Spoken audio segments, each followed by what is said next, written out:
6. Como incentivar outros para o sucesso. Pete Barlow era um velho amigo meu.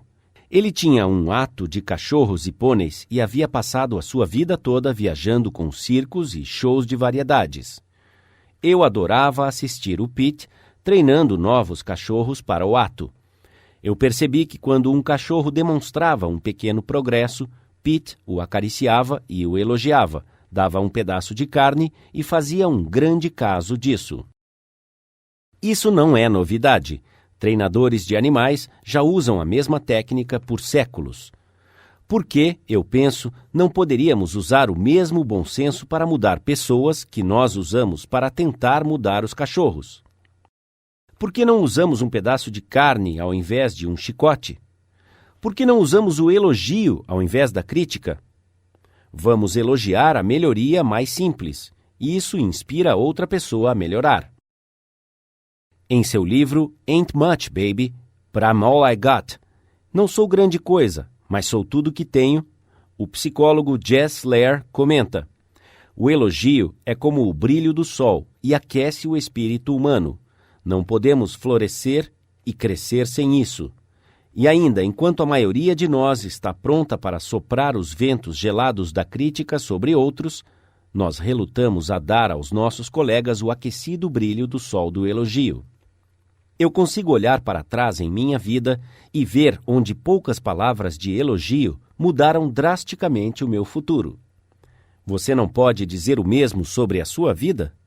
A história está repleta de ilustrações surpreendentes da mais simples mágica do elogio. Por exemplo, muitos anos atrás, um garoto de 10 anos estava trabalhando numa fábrica em Nápoles. Ele desejava muito ser cantor, mas o seu primeiro professor o desencorajou. Você não sabe cantar, ele disse. Você não tem nem voz para isso. Parece o som do vento soprando pelas venezianas. Mas a sua mãe, uma pobre camponesa, o abraçou e elogiou, e disse que ela sabia que ele podia cantar, que ela já havia visto uma melhora e ela andava descalça para economizar dinheiro para suas aulas de música. O elogio daquela camponesa transformou a vida do garoto. O seu nome era Enrico Caruso, e ele tornou-se o maior e mais famoso cantor de ópera de sua época. No início do século XIX, um jovem em Londres aspirava a ser escritor, mas tudo parecia dar para trás. Ele não pôde frequentar a escola por mais de 4 anos. O seu pai foi jogado na prisão por não pagar suas dívidas, e várias vezes este jovem passou fome. Finalmente, ele conseguiu um emprego, colando rótulos em potes de graxa, em um barracão infestado de ratos, e ele dormia à noite em um quarto deplorável no sótão, com mais 2 garotos, meninos vindos dos cortiços de Londres. Ele tinha tão pouca confiança na sua habilidade de escrever que ele saiu discretamente e enviou o seu primeiro manuscrito na calada da noite para que ninguém risse dele.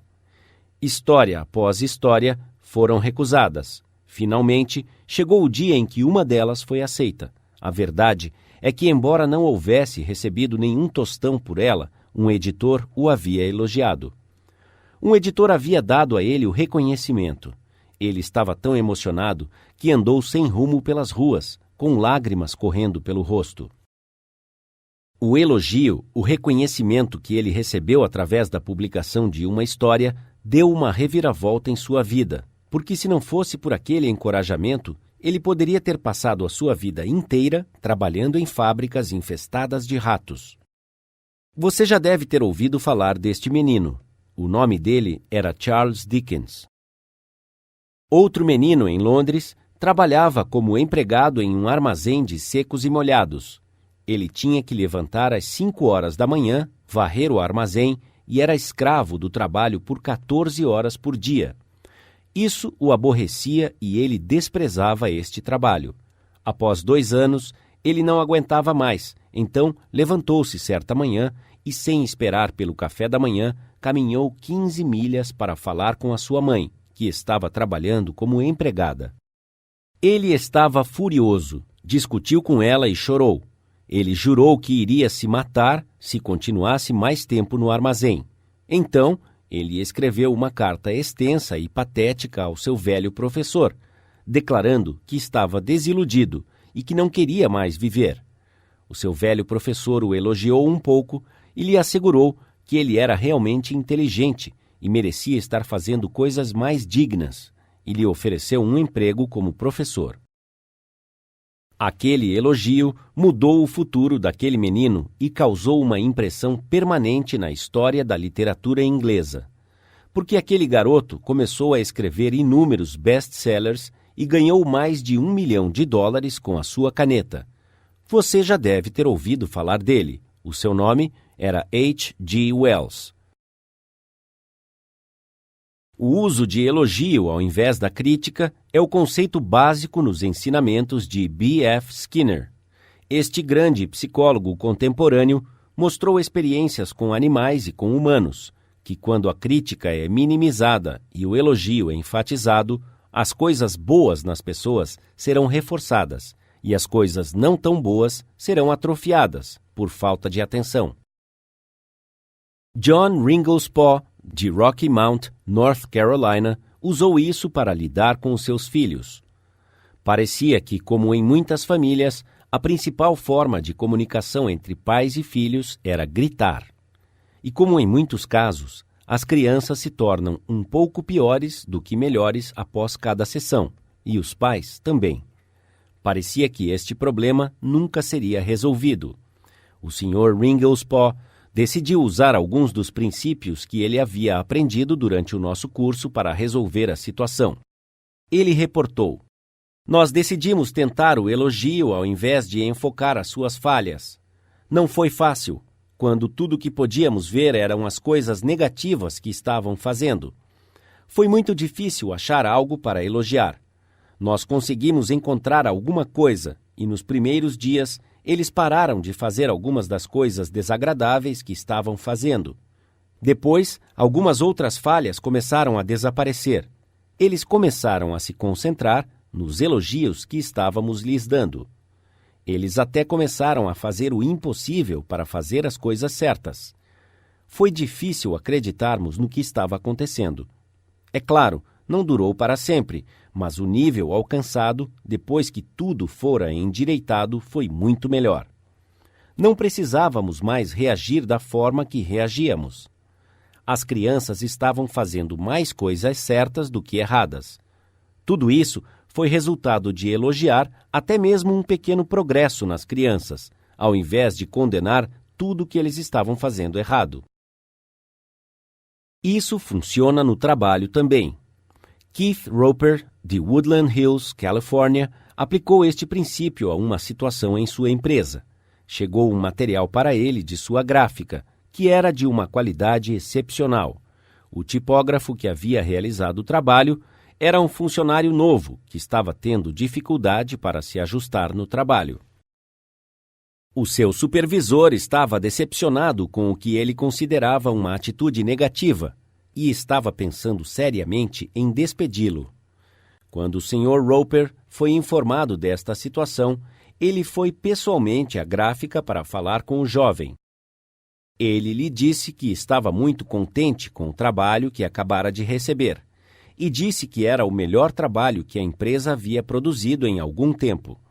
Ele indicou exatamente por que era superior e como a contribuição do jovem era importante para a empresa.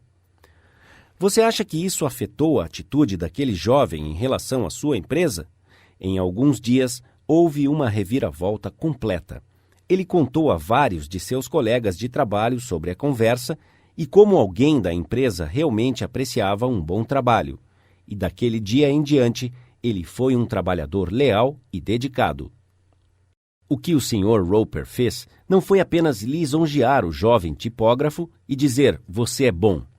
Ele havia indicado especificamente por que o seu trabalho era superior. Porque ele havia acertado numa tarefa específica.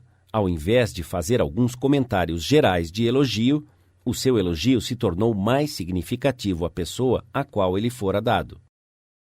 Todos gostam de elogio, mas quando ele é específico, ele se torna sincero, e não algo que a pessoa está dizendo apenas para fazer a outra sentir-se bem. Lembre-se, Todos nós desejamos a apreciação e o reconhecimento, e faremos o que for preciso para consegui-los. Mas ninguém quer a insinceridade, ninguém quer ser bajulado. Deixe-me repetir.